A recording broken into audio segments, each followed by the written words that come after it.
দাঁড়াও তো, বন্ধু জয়েন রিকোয়েস্ট দিছে। কিরে ভাই, কি অবস্থা? কেমন আছো? দিনকাল কেমন চলে? এই তো ভালো চলতেছে। তো কি অবস্থা? কোনো খোঁজ খবরই তো নাই। আচ্ছা দাঁড়াও, ওই তো ফয়সালও লাইনে আছে, ওরেও আনি। কি রে মামা, তোরা সবাই একসাথে? কি ব্যাপার? এই তো একটু আড্ডা দিতেছিলাম। তো তোর কি অবস্থা, কেমন আছোস? হ্যাঁ, আমি তো ভালোই আছি। তোমাদের ফালতু কথা শেষ হলে গেম খেলি। এক সেকেন্ড, কি বললা?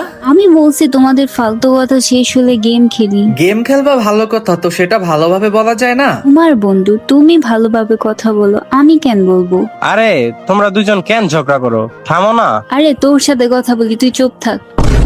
আমার ভাই ব্রাদারের সাথে ভালো ব্যবহার কর, নাইলে খারাপ হয়ে যাবে কিন্তু। ও তাই? আমিও দেখি কি খারাপ হবে। এইরকম ব্যবহার অন্য কারোর সাথে করিস, আমার গ্রুপে আমার সামনে আমার ভাই ব্রাদারকে অপমান করবি, এটা আমি দেখবো। যা ভাগ। আরে ভাই, তুমি সত্যি কিক মারছো? লাইফে তো ভাই ব্রাদারই দরকার। মেয়ে মানুষ আসবে যাবে, বিপদে তোরা পাশে থাকলেই হবে। তোরা কখনো সাইরা যাস না, এই একটাই আমার চাওয়া। হ্যাঁ ভাই, ঠিক। লাভ ইউ ভাই।